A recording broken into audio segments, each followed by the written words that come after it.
L'exercice sur les ensembles de définition. On prend la première fonction, f de x égale 3x moins 5 sur 2x moins 1. Je vous rappelle qu'ici, vous avez une fonction affine divisée par une fonction affine. Ces fonctions s'appellent donc des fonctions homographiques. Alors, ici, on a un dénominateur, donc on cherche les valeurs interdites. Donc, recherche des valeurs interdites.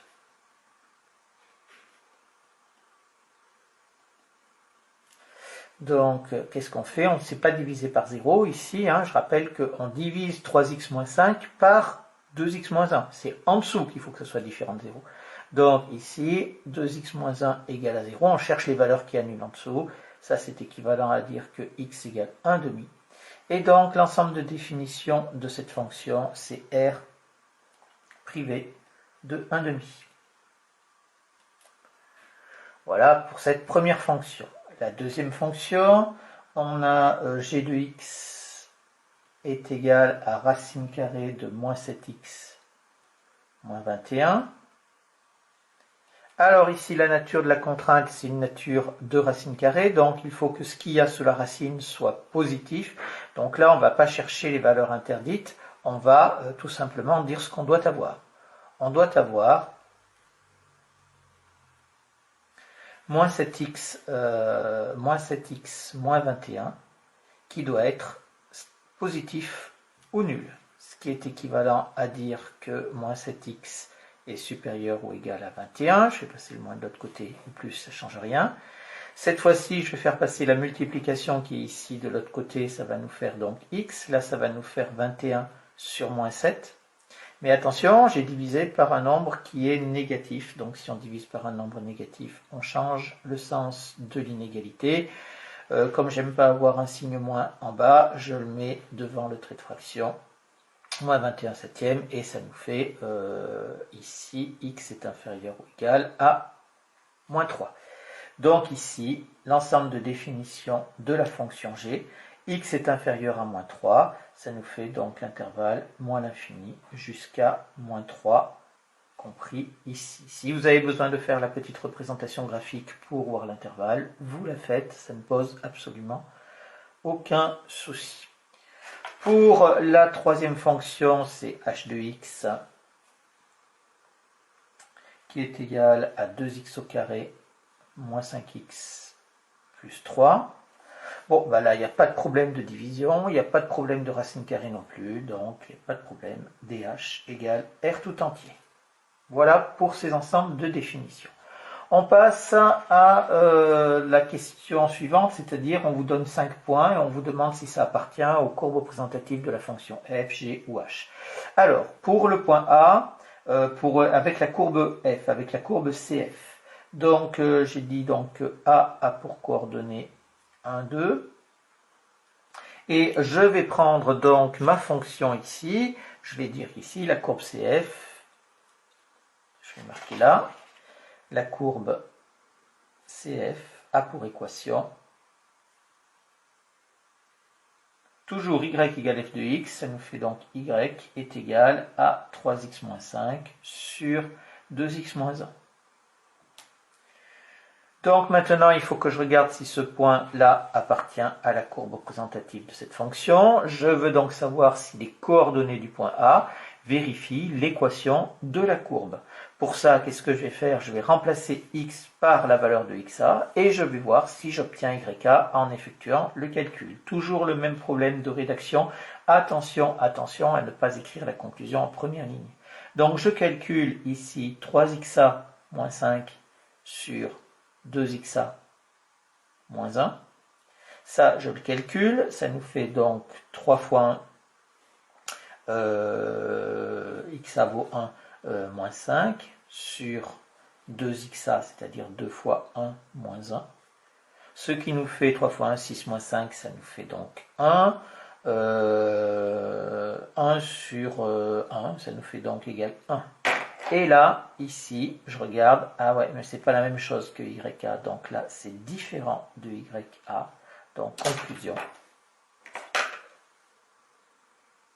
Le point A n'appartient pas à la courbe représentative de F.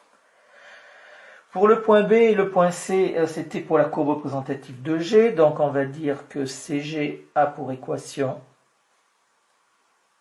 y égale, où la fonction G, y égale G de x, c'est-à-dire y est égal à racine carrée de moins 7x moins 21. Donc pour le point B, il a pour coordonnées 3 et racine carrée de 42. Alors, on pourrait procéder pour ce point B exactement de la même façon que pour le point A, en remplaçant les coordonnées, mais attention, ici, il ne faut pas se jeter sauvagement dessus. C'est un petit peu ce que j'avais fait, vous voyez que j'ai gommé. Parce que ici, on a fait dans la question précédente, on a déterminé l'ensemble de définition de la fonction G. Et l'ensemble de définition de la fonction G, ici, c'est moins l'infini, moins 3. Or, si je prends ce point B, là, ici, ce point B, il a pour abscisse 3. Et 3, est-ce que ça fait partie de l'ensemble de définition? Ben, ça ne fait pas partie de l'ensemble de définition. Donc le point ne peut absolument pas être sur la courbe représentative de la fonction. Donc ici, on va dire que xb n'appartient pas à dg. Donc le point B n'appartient pas à la courbe CG. C'est tout, il n'y a absolument aucun calcul à faire ici. Donc faites très attention, hein, ne vous jetez pas dessus comme des sauvages, comme je l'ai fait moi. Et réfléchissez un petit peu avant qu'il y ait bien une cohérence avec l'ensemble de définitions. Pour le point C, on vous dit moins 5 et 3,74. Alors, moins 5, là, moins 5 c'est bon, parce que moins 5 c'est bien dans notre ensemble de définitions. Donc là, on peut prendre la méthode. Donc, qu'est-ce qu'on fait? On prend cette chose-là, on va calculer racine carrée de moins 7 fois xc moins 21,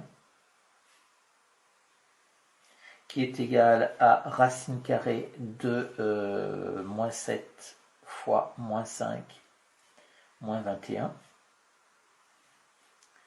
Ce qui nous fait donc, cette fois 5 ça fait 35, 35 moins 21, ça nous fait donc racine carrée de 14. Racine carrée de 14. Et si je tape à la calculatrice racine carrée de 14, donc racine carrée de 14, hop, j'obtiens 3,74 ici, mais attention, il y a le 1, 6 derrière, donc je ne suis pas sur la valeur exacte. Ici, c'est une valeur approchée. Or, quand on résout une équation, il faut avoir, quand on vérifie les coordonnées, il faudrait avoir une valeur exacte. Donc, si on avait racine carrée de 14 ici, le point C appartiendrait, mais là, ça n'appartient pas. Ça, c'est différent de YC. Donc, je vais rajouter quelque chose que je n'ai pas écrit au-dessus. Les coordonnées de C ne vérifient pas l'équation de CG,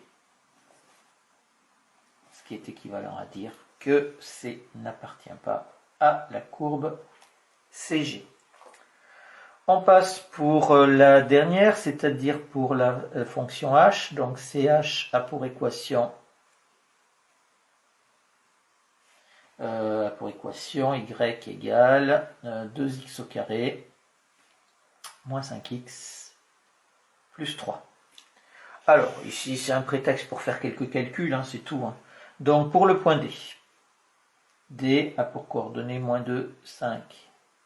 Donc, on y va. On va faire donc 2xd au carré moins 5xd plus 3 égale. Ça nous fait 2xd, ça nous fait 2 fois moins 2 au carré. Attention, on remplace x par moins 2, donc on est obligé de le mettre entre parenthèses, autrement ça ferait une erreur.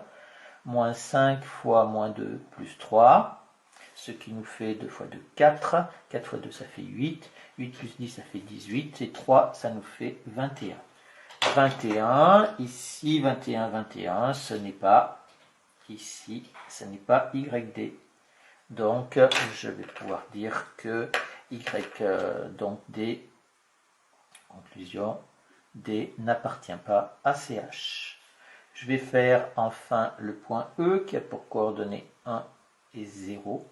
Je vais avoir donc 2xe au carré moins 5xe plus 3 qui est égal donc à 2xe, ça nous fait donc 2 fois 1 au carré moins 5 fois 1, plus 3. Et ça nous fait 2 fois 1, 2. 2 moins 5, ça fait moins 3. Moins 3 plus 3, ça fait 0. Et là, ici, c'est égal à YE. Vous remarquez, hein, on le met en couleur ici pour bien dire. Et donc, conclusion, le point E appartient à la courbe CH. Voilà ici pour l'appartenance d'un point à une courbe. Vous le rencontrerez dans des exercices de bac classiques, de manière classique. Et pour les ensembles de définition que l'on pourra vous demander également.